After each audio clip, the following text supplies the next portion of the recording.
डावला तालाब के इस पावन प्रांगण में इस सम्मेलन में उपस्थित महंत श्री मोहननाथ जी, श्रद्धेय महंत मोटनाथ जी और इस अलग को जगाने वाले और हम सब लोगों को इस पावन जगह पे आने के लिए प्रेरित करने वाले श्रद्धेय प्रोफेसर श्याम सुंदर जी जानी साहब, सभी पधारे हुए सिद्ध पुरुषों और मेरे प्यारे भाइयों, बहनों और बच्चों,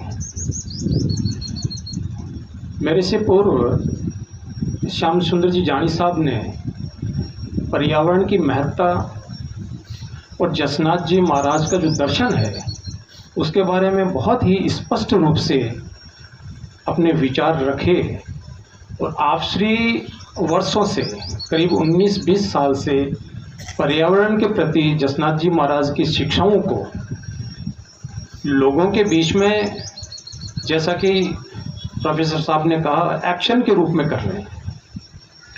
चर्चा तो बहुत जगह होती है कि पर्यावरण जो है उसका सुधार करना चाहिए। सभी लोग कहते हैं कि पर्यावरण के बिना जीवन जो है वो मुश्किल हो जाएगा। अभी संपूर्ण विश्व के अंदर बड़ी बड़ी संगोष्ठियाँ, बड़े बड़े जो है कार्यशालाएं आयोजित होती है और जिसमें ये बताया जाता है कि पर्यावरण के बिना जो है हमारा जीवन जो आने वाले बहुत ही कम समय में जो है नष्ट होने की तरफ बढ़ रहा है। लेकिन आप श्री ने कुछ ऐसे लोग जो हैं जो सकारात्मक सोच के साथ काम भी करते हैं। जसनाथ जी महाराज ने जैसा कि खेजड़ी रोक, जाल को रोक के हम लोगों को शिक्षा दी। खेजड़ी के बारे में रुस्तम जी महाराज ने हमें शिक्षा दी, पेड़ों को काटो मत। तो उन्होंने काम करके वो काम किया। और सबसे अच्छी चीज़ ये है कि आज हम लोग इस पावन काम के लिए यहाँ एकत्रित हुए। आप अगर देखेंगे तो अपने शास्त्रों में पुराने समय से ही पर्यावरण की महत्ता जो है वो प्रदर्शित की, लेकिन जसनाथ जी महाराज और जाम्बोजी ने अभी जो 500 साल पहले और बड़े स्तर पर जागृति की। अपन नदी को गंगा मैया मानते हैं और धरती माता को भी अपन जो है माँ का दर्जा मिला हुआ है। देवोजी महाराज अपने 5 सिद्धा के एक सिद्ध पुरुष हुए। उन्होंने कहा, प्रथम माता धरपति, दूसरी माता माई, तीसरी माता वनपति, चौथी माता गाय। गाय को उन्होंने चतुर्थ माता के रूप में दर्जा दिया, लेकिन प्रथम माता जो है वो ये धरती माता है, क्योंकि अपनी जन्म देने वाली माँ भी इसी पे विचरण करती थी, अपने पिता भी इसी पे विचरण करते थे और इसी से जो जीवन है वो संभव है। तो माँ का जो दर्जा दिया जिस धरती को, जिस माँ को, उस माँ की स्थिति, जैसे कि प्रोफेसर साहब ने कहा था कि उसका चीरहरण हो रहा है और हम लोग जो है इतने निद्रित हैं, इतने आलसी हैं, इतने निकम्मे हैं कि अपन उसको देख रहे हैं और अपने मन में कोई भावना पैदा नहीं हो रही। गंगा नदी दूषित हो रही है और अपन कुछ नहीं कर पा रहे हैं। जगह जगह पेड़ों को काट रहे हैं और वनपति के प्रति, जो वनपति भी माँ है, उसका भी अपन कुछ नहीं कर पा रहे हैं। तो ये एक तरह से बहुत ही अफसोसजनक बात है। अगर जसनाथ जी महाराज को आप खुश रखना चाहें, जसनाथ जी महाराज तभी प्रसन्न होंगे जब उन्होंने जो शिक्षा दी उनको हम जीवन में लागू करें। अगर आप एक पेड़ लगाते हैं तो जसनाथ जी महाराज खुश होंगे। और अपने जहाँ पे भी बाड़ियाँ हैं सभी जगह पे पेड़ है, जाल के पेड़ हैं, खेजड़ी के पेड़ हैं, बरगद के पेड़ हैं, नीम के पेड़ हैं। जसनाथ जी महाराज ने जो लगाया वो जाल का पेड़ था, लेकिन हरियाली जो है वो बहुत जरूरी है, पेड़ जो है वो बहुत जरूरी है। और पेड़ लगाना सबसे बड़ा जो है धार्मिक अनुष्ठान समझिए आप। जैसे कि अपन भोजन कराते हैं तो अपन क्या कहते हैं कि भाई भंडारे की व्यवस्था है, और सभी धर्मों में भोजन को महत्व दिया गया है। चाहे वो सिख धर्म हो, गुरुद्वारों के अंदर जो है बड़ी बड़ी जो है लंगर लगती है, पंक्तियाँ लगती है, भोजन होता है। मैंने अलग अलग जगह पे, विदेशों में भी, जो लंदन के अंदर ग्रेवजैंड करके एक गुरुद्वारा है, तो मेरे एक सिख मित्र थे, उन्होंने कहा गुरुजी अपन वहाँ चलते हैं। मैं वहाँ गया था तो मैंने देखा, बड़ा आश्चर्य हुआ। अच्छे पढ़े लिखे लोग, बहुत बढ़िया शानदार जो है स्कूल है, शानदार कॉलेज बनी हुई है, शानदार बगीचा लगा हुआ है, शानदार गुरुद्वारा है, उसमें सेवाएं चल रही है, और उस जगह पे वहाँ पे भी भंडारे की व्यवस्था है। जो भी लोग आते हैं उनको बिल्कुल आराम से बैठ के भोजन, साफ सफाई करने वाले लोग और सारे सेवादारी, क्योंकि वहाँ पे तो अब मान लो जैसे तनख्वाह से करे कितना काम कर पाएगा आदमी और कितना चला पाएगा, लेकिन सेवादारी जो है वो पूरा एकदम सिस्टम से, जैसा कि श्याम सुंदर जी का जो मानस है वो बहुत बड़ा मानस है, और उस चीज़ को अपने को सभी को समझना होगा। समझेंगे ना तभी अपन कर पाएंगे, नहीं तो क्या होगा कि वही शिथिलता वापस आ जाएगी। अपन यहाँ से ये चर्चा करेंगे और फिर शिथिल हो जाएंगे। तो चीज़ अगर अपने को समझ में आ गया, मैं तो समझ में आ गया, तो फिर अपन जो है उसमें आलस नहीं करेंगे, फिर अपने को पता चलेगा। और जैसा कि जो सबसे महत्वपूर्ण चीज़ है, जैसे भोजन से अपन कहते हैं कि भोजन कितना बड़ा, क्योंकि उससे अपनी काया चलती है, शरीर चलता है। कई जगह लोग पानी की व्यवस्था करते हैं, तो पानी की जहाँ व्यवस्था करते हैं तो उससे भी अपना शरीर चलता है, क्योंकि भोजन भी जरूरी है, पानी भी जरूरी है। और उससे भी ज़्यादा जरूरी क्या चीज़ है, उस पर आपने शायद ध्यान बहुत कम दिया होगा। सबसे ज़्यादा जरूरी चीज़ है वो है हवा। भोजन के बिना आदमी जो है 2 हफ्ता 4 हफ्ता जिंदा रह सकता है, पानी के बिना 1-2 दिन जिंदा रह सकता है, लेकिन हवा के बिना 2-5 मिनट मुश्किल से हो जाता है। तो हवा जो मिलती है शुद्ध, वो अपने पेड़ों से मिलती है, और पेड़ों से और पर्यावरण से मिलती है। और ये जो चीज़ें हैं, जैसे कि ये जो तालाब है, तो ये एकदम सुंदर अगर भरा हुआ हो, यहाँ पेड़ पौधे लगे हुए हो, यहाँ जंगली जानवर और पक्षी विचरण करते हो, तो इसका जो वातावरण है, जैसे कृष्ण भगवान ने कहते हैं ना, वन के अंदर बांसुरी बजाई थी कदम्ब के पेड़ के नीचे, या कृष्ण भगवान ने जो है कालिए नाग का मर्दन करके यमुना को स्वच्छ किया था।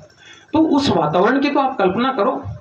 आज भी अपन लोग जो है, ये एक जो है हिंदुस्तान के लिए और संपूर्ण विश्व के लिए, अगर ये एक इतिहास बनता है, तो जसनाथ जी महाराज की जो शिक्षाएं हैं, वो शिक्षाएं संपूर्ण विश्व मानने के लिए तैयार है, राजी है। जगह जगह अपने यहाँ पे, अपने पांचला सिद्धा के अंदर एक महिला आई थी, बायोलॉजिस्ट, जिन्होंने एक प्रोजेक्ट किया था 2 डेजर्ट्स 1 स्काई, क्योंकि आकाश तो एक है सभी जगह। अमेरिका में भी यही आकाश है, यही सूरज है, यही चांद है, यही तारे हैं, वो यही अपने यहाँ है। वहाँ पे नवादा के अंदर मोजावी जो है रेगिस्तान है, अपने यहाँ थार रेगिस्तान है।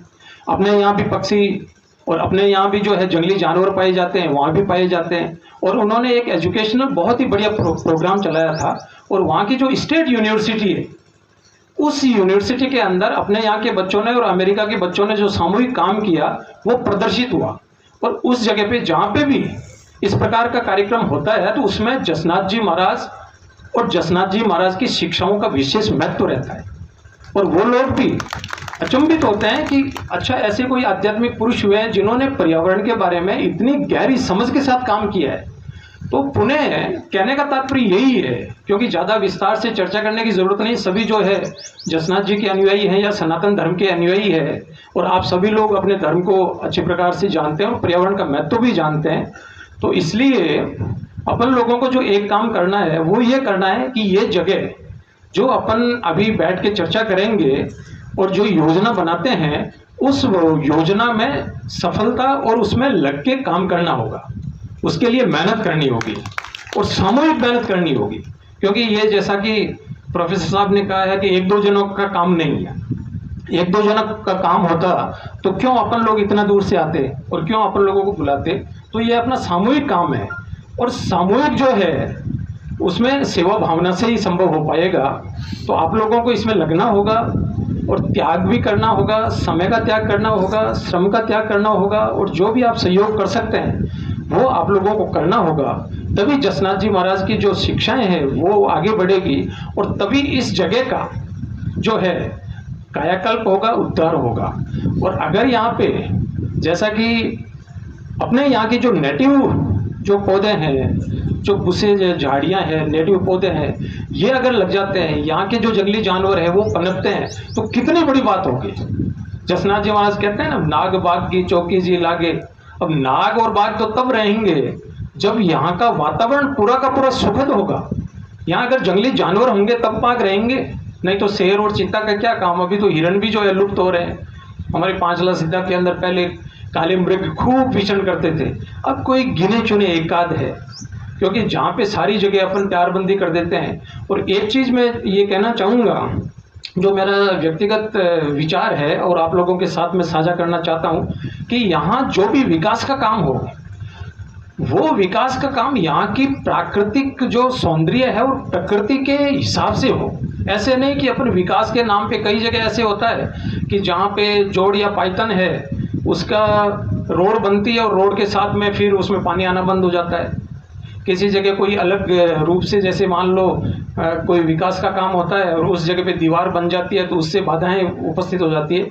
तो हम लोगों को जो यहाँ की भौगोलिक संरचना और इस के अंदर पानी कैसे आ जाए, अगर समतलीकरण करते हैं तो कौन सा और कितना जरूरी है, ये सब चीज़ों को ध्यान में रखते हुए अगर मान लो कहीं विकास होता है तो वो विकास किस हिसाब से हो, तो ये सब चीज़ें जो है हमें विशेष रूप से ध्यान में रख के ही करवानी होगी, तभी इसका जो है बहुत ही सुंदर काम जो हो सकता है। और जैसा कि एक पाठशाला हो, यहाँ से शिक्षा ग्रहण करे, तो इसके बारे में भी हमें सोचना होगा, ताकि बहुत से जो छात्र हैं वो आ सकें, पढ़ सकें, पर्यावरण का ज्ञान अर्जित कर सकें। अपन लोग भी किसान वर्ग से जुड़े हुए हैं, तो किसान वर्ग से जुड़े हुए होने के कारण, जैसे कि प्रोफेसर साहब ने बताया था, अपने पास ये सबसे बड़ा धन है।